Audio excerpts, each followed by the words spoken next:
नमस्ते। आज चाहिँ हामीले जापानिज लेसनका खान्जीहरू लेसन 1 का 4-5 वटा खान्जीहरू गर्न गइरहेका छौँ। यो भिडियो मन परे लाइक कमेन्ट सब्सक्राइब गर्न नबिर्सिनु होला। ल आज हामीले सुरु गरौँ है त। हामीले खान्जी पढ्न सुरु गरौँ आज। जो 4-5 वटा दिनको म 4-5 वटाको हिसाबले खान्जी लिएर आउने छु है। ल आज हामीले खान्जी पढौँ। यो खान्जी चाहिँ चाइनिज अक्षरहरूबाट बनेको चाइनिज, त्यसैले यो खान्जीहरू स्टोकहरू राम्रोसँग हेर्नु होला। स्टोक आएन भने यो खान्जी गाह्रो हुन्छ। यदि स्टोक राम्रोसँग हेऱ्यो भने चाहिँ खान्जी सजिलै हुन्छ। धेरै स्टुडेन्टहरूले खान्जी गाह्रो भयो भन्नुहुन्छ, तर यो खान्जीको स्टोकहरू राम्रोसँग बुझ्यो भने खान्जी चाहिँ सजिलै हुन्छ। ल सुरु गरौँ है त। आज पहिले सुरु त खान्जी सुरु गर्नाले आफ्नो खान्जी है त। आफूलाई कसरी आफ्नो वातासीले चाहिँ खान्जीको रूपमा कस्तो हुन्छ भनेर हेरौँ है त। एकमा वातासी, वातासी भनेको म भने वातासी भनेको म। वातासी खान्जी पहिला स्टोकहरू ख्याल गर्नु होला। 1 है त, राम्रोसँग 1 स्टोक 1 2 3 4 5। वातासीको यति भएर भए छैन, यो 4 जस्तो। यो भने वातासी,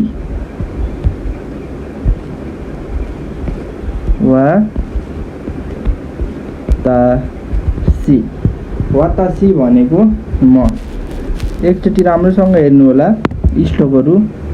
1 2 3 4 5 1 2 3 1 2 3। यो लिएता भयो, यसलाई मेटौँ।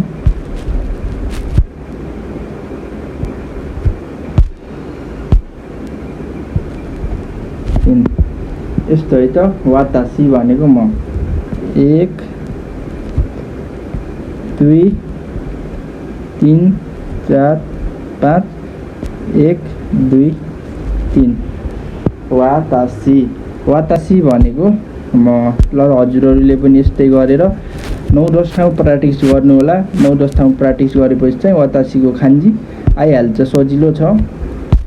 अब हामीले चाहिँ गाकुसेई स्टुडेन्टको खान्जी, गाकुसेई, गाकुसेई भनेको स्टुडेन्टको है त। 1 2 3 स्टोकहरू ख्याल गर्नु होला। त्यसपछि यस्तो यस्तो यस्तो, अनि यहाँबाट एउटा ढर्को तान्दिने, अनि यता 1 2 3 4 5। यो भनेको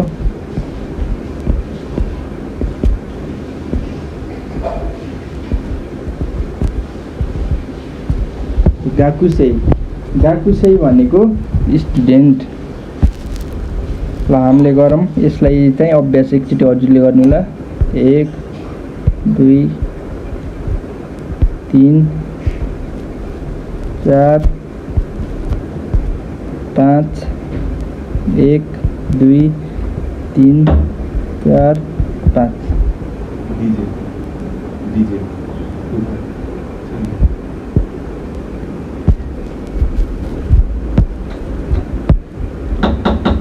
अब स्टुडेन्टको लेखिसकेपछि चाहिँ टिचरको त लेख्नै पर्यो।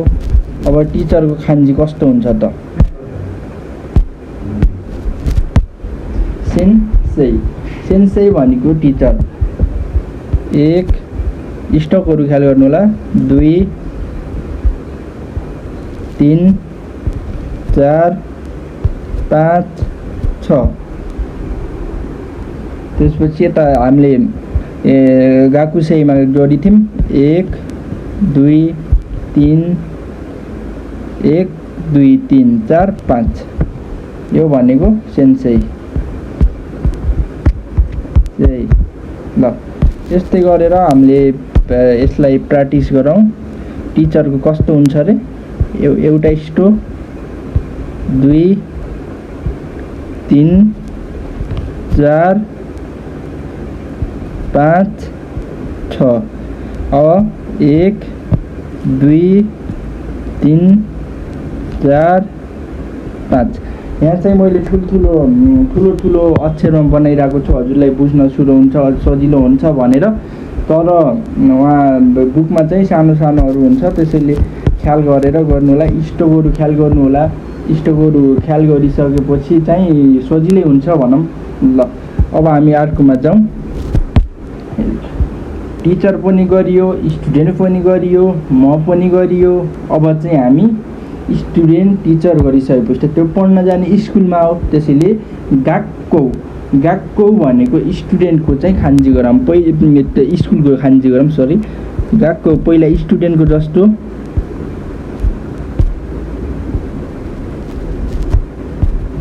ल यति भयो। अनि 1 2 3 4 1 2 3 4 1 2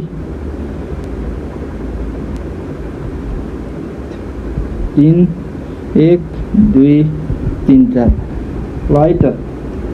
ल यसलाई एकचोटि बुझौँ। यो चाहिँ गाक्को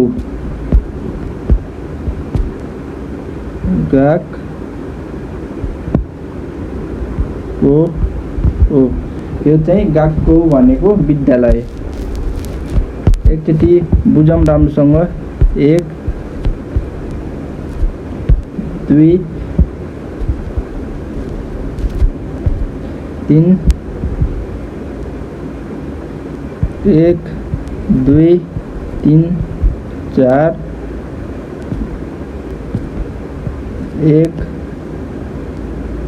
1 2 3 4 यो चाहिँ गाक्कौ। यो चाहिँ गाक्कौ भनेको विद्यालय अथवा स्कुल। ल यसै गरी हाम्रो अर्को 5 नम्बरमा रहेको छ युनिभर्सिटी। दाइगाकु भनेको युनिभर्सिटीको सजिलो छ। पहिला स्टोकहरू बुझ्नु होला।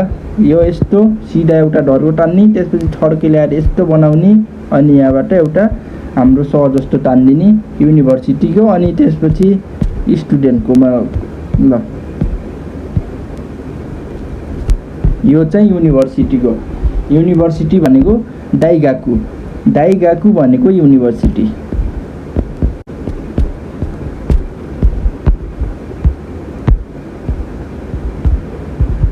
दाइगाकु भनेको युनिभर्सिटी। ल एकचोटि हेर्नु होला स्टोकहरू 1 2 3 त्यसपछि स्टुडेन्टको।